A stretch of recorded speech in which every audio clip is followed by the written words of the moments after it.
Hello everyone and welcome back to another Figurehead Reviews video, and today we are taking a look at the Marvel Legends Retro Style Grey Hulk, which was part of the Marvel 80 Years fan channel exclusives. Here we have the Grey Hulk displayed on that retro style card. We see that Marvel 80 Years in the top corner, and then we have the accessories called out in the little burst pattern down there with the crushed pipe and ripped shirt. On the back, we have a full panel shot there of Hulk standing with his gray shirt hanging over his shoulders and fist in the air. And then we have just the English language read-up.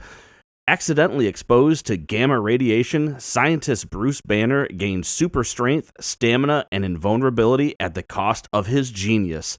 Dubbed Hulk, Banner at first only transforms at night before realizing that's actually his anger that gives him super abilities. And that about does it for this, so let's go ahead and get this open and take a look at Hulk. And here is the retro-style Grey Hulk outside of his packaging, and very cool looking figure. I remember when I first saw some pictures of this, I think it was a Mexico Comic-Con exclusive or something like that, and a lot of people were speculating on when it would make it to the States. I ended up seeing it at GameStop for like $50, and that just seemed like way too much. Sounded like the GameStop tax to me, so I didn't pick it up then, but I had picked it up at Best Buy for, I think it was around the $40, maybe 35 or 40. So not too bad. Same price that you pay for that Red Hulk figure.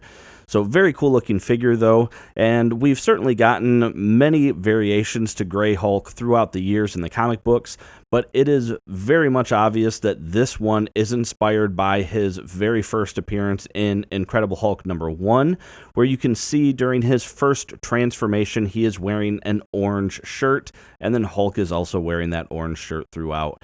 So that is very much the inspiration behind the design. Obviously, the overall look of the figure itself is certainly bigger, bulkier, and that head sculpt is more reminiscent of how we saw Hulk later on versus what he looked like with the flat head, almost like a Frankenstein character in some of those first comic books. He does come with one accessory, if we don't count his shirt anyway, which is a crushed pipe. And the pipe looks fine, and you will even notice little notches there that help to align it with the fingers on that gripping hand. And I will say I did have to heat up that gripping hand just to make it a little easier to get that pipe in there. Otherwise, I felt like I was bending it a little too hard there on the hand. Now, when standing straight up, Grey Hulk is coming in at 8.5 inches tall, which makes him 21.6 centimeters, so a lumbering giant for sure. But since he doesn't really come with any other accessories or anything, let's go ahead and jump in here and get a closer look on the Grey Hulk.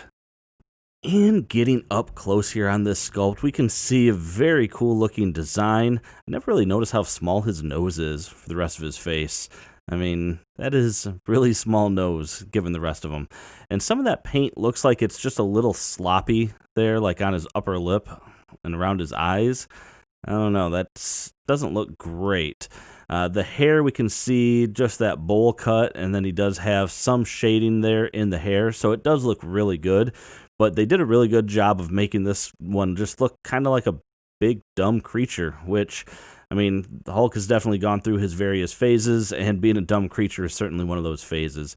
And then looking at the shirt there, it is just a rubber material, so very flexible. But one thing I noticed, and I guess I'd have to look at some other reviews, it's got these little red specks all over it. And I'm wondering if that's supposed to be like that, or if that's some sort of like, I don't know, degradation in the rubber already. I mean, I've only had this thing, I've had it for a few months. I just haven't gotten around to the review until now.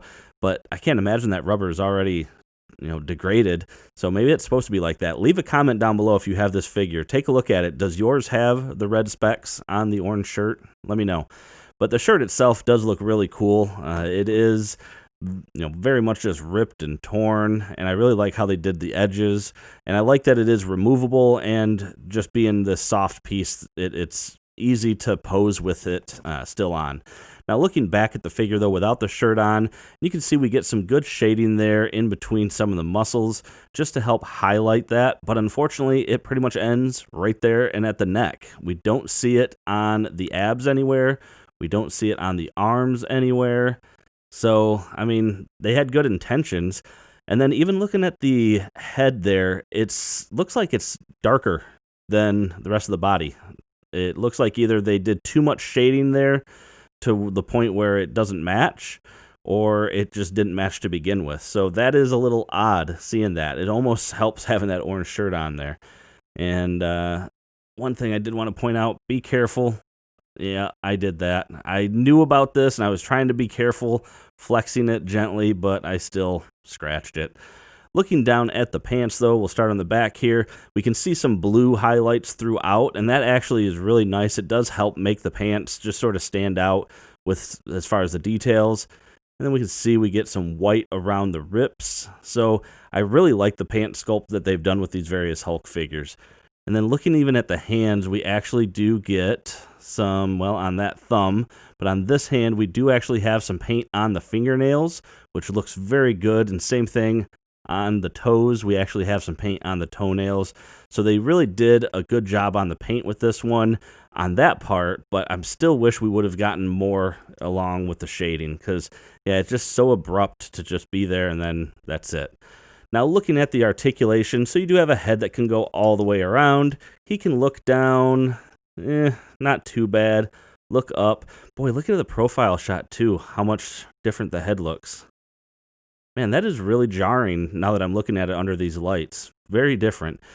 He does have butterfly joints, so you're going to have butterfly joints on both arms, of course, and goes back quite a ways, but it doesn't come forward, which is fine because it would have to cut into that sculpt, so I'm okay with that not being there. Looks like that's about as far up as you're going to get. Full rotation, though. Bicep swivel. And then you actually have swivel at the elbow as well, so we can rotate the bicep independently. But we have just a single jointed elbow, which gives almost a full 90 degrees, but you get this little elbow spike that's unfortunate. Then you do have rotation and a hinge on both the hands. You do have a diaphragm joint, which doesn't really spin around. You can feel it hitting the plastic. You can crunch forward, though, pretty decently, and then you can crunch back. But obviously, as I said, be careful crunching back. Really kind of apply pressure in the right way, and then you should be fine. And I do like that sculpt where it continues on, though, if you do have it back. He does have a waist rotation, legs that can come apart actually quite a ways there. He can kick forward, backwards, not much. Upper thigh cut, double jointed knees. One thing I didn't notice, too, I was like, why are there no pegs there? Because this lower pant leg is just a piece that fits over this. So it makes me wonder if we're going to see a different type of Hulk with a not ripped pant leg at some point. Then we do have a hinge and ankle pivot. And that is going to do it for this review, everyone. And what do you guys think? This is my attempt at recreating that splash page in Hulk 1 there by Jack Kirby. It's not too bad, right? Without the butterfly joints to have the arms come across the chest, it does make it a little bit difficult to pull off a pose like that, but still looks pretty good. Anyway, as far as the figure goes, I like everything about it, with the exception of the head being a different color.